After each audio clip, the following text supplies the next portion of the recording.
All right, February 3rd, 2026. It's a hexagram. That is the creative. That is 6 masculine lines. They should all be the same length, but you try being fucking harassed by retard fucking losers all day and see what you can do. So, there's 6 masculine lines. That is the process of creation. That is the 6 days of creation. That is arousal, like a phallic symbol, sex, fertilization or conception, pregnancy, labor, and birth. That's 6 things. The penis needs to be stimulated to a sufficient degree to do its job, and then the second one is sex, or you could limit it if you really want it to be graphic to ejaculation. In the Genesis 1, in the creation account, God brings into being things by speaking, literally by ejaculating. So if you think about the mouth as a hole in the body from which things issue forth, the penis has a hole in it too. The mouth of God ejaculates and creates things. So you have again arousal, ejaculation is another sense of it. Fertilization, pregnancy, labor, and birth. That is creation. So that's the kind of from the perspective of human creation of humans. That's how it works. So if you think about the wedding at Cana, you had 6 empty jugs. So if you think about looking at this, that kind of looks like just 6 jugs from the outside. And then they get filled with water.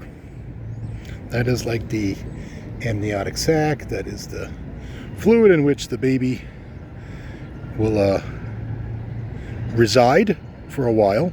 And then they get, that water gets turned into blood or wine, but it's blood, red wine, as labor and birth occurs. So you have 6 trigrams here. 1, 2, 3, 4, 5, 6. 2 pairs of 3 in each hexagram. So again, you basically have the same thing. You have arousal, sex, ejaculation, fertilization, pregnancy, labor, and birth. So fertilization and pregnancy are receptive. They happen inside the mom. The mom's body plays host to the child. And then labor and birth is pushing outward. And sex is pushing inward. It is creative, it is assertive, it is penetrative. So that's why those 2 trigrams, arousal, or you could say arousal and sex. You could say sex and ejaculation. There's a few ways you could break it down, but you get the idea. And then receptivity is about kind of being a home for something. That's those 2 trigrams. That's fertilization / conception and pregnancy. And then on the way out, it is more creative stuff. It's like speaking. It's like the hoo-ha is speaking this time, and it's labor and birth, and out comes a child. Now, if you think about the pentacle, that's another way of representing the same thing. So on the cross, I'm going to go down here and deal with the cross first. So when Jesus is crucified, there is a horizontal beam and a vertical beam. That's 2 of these. There are 3 nails, 1 in each hand, and then 1 through both of his feet. And then there is a spear that gets shoved into his side at the end. Now, that's 6 nails. And then you could imagine each of these as a thorn, and so together they represent like a crown of thorns. So then you go up here to the pentacle. That looks like Jesus on the cross. You see his head, his 2 hands, and his feet. And then in the middle there's the wound in his torso. That's like being impregnated. All of these things are penetrative wounds. A crown of thorns is mental anguish. You see the circle around it makes the whole thing a crown of thorns, kind of similar to the hexagram down here being a collection of thorns. Here is the whole thing. Here is a crown of thorns. It also looks like a baby in a womb. You can see there's a baby floating there inside the mom, or a baby if you're looking at the portal where the baby's coming out of, you see here comes the baby on the way out. And it hurts like hell. A crown of thorns. You know, when a baby's head appears, it's called crowning, medically speaking. And baby starts to come out of the womb. So that's another representation of it. Now, the receptive, the 6 feminine lines represent the wounds. These are the things that cause the wound, the creative. Sorry, I got distracted there for a second. And then you have the womb, the wounds themselves. So he's wounded in his head, he's wounded in 2 hands, he's wounded in 2 feet, and he's wounded in his side. Those are the 6 wounds of Jesus, the receptive.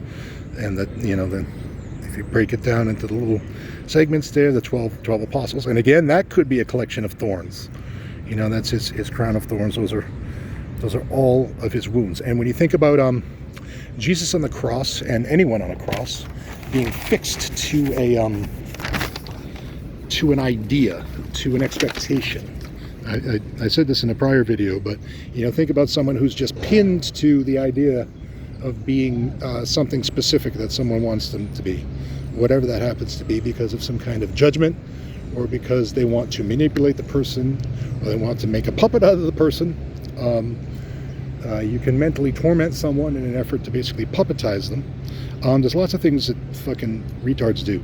And so that Jesus on the cross is about being, you know, kind of pinned to expectations. The cross is wood, but it is not a tree. It is not living. It is dead. It is static.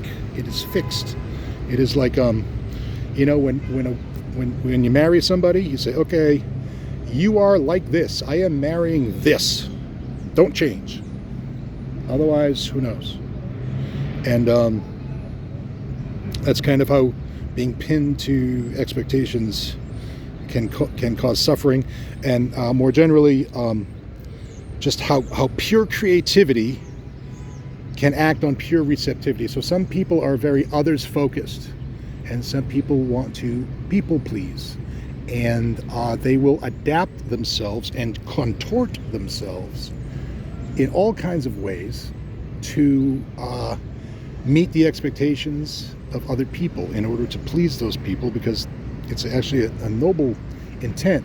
But when you have a vicious monster that is only interested in controlling and has no ability, like the 6 purely masculine lines, like a man's man, you know, like a guy who he's not sensitive at all, and just doesn't think, never really spends any time at all thinking empathically and kindly about what it would be like to be anything but a cis male.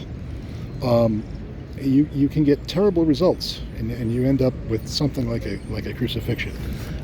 Last thing I just wanted to point out, this is a little bit of a rambling one, but like I said, you go through what I go through every day and see how you do, you fucking assholes. I mean, all of you. I mentioned earlier, you know, that the receptive is 6 female lines, 12 line segments. That's the apostles. Judas hung himself, so at the neck, you turn that into a masculine line. Doubting Thomas doubted Jesus, and so you have the spear that went into Jesus' side, and Doubting Thomas filling the hole with his hand, with his doubt. And Peter is the rock upon which Jesus would build his church, but he denied Jesus 3 times. You get the 3 denials here. Anyway, if you count up this, it's 1, 2, 3, 4, 5, 6, 7, 8, 9. That's 9 months. That is a full-term pregnancy. That is like an account of the Gospel of Matthew, which is generally the first gospel that gets provided in the New Testament in the Bible. It starts off with, this is an account of the origins of Jesus Christ, and it's 9 months in a womb, Mary loving her neighbor as herself, and there you go. And going back to one last thing, you know, here's the pentacle, here's you in a womb, you were there, your mom's body was loving you as herself. You're supposed to do that to other people, you fucking retards.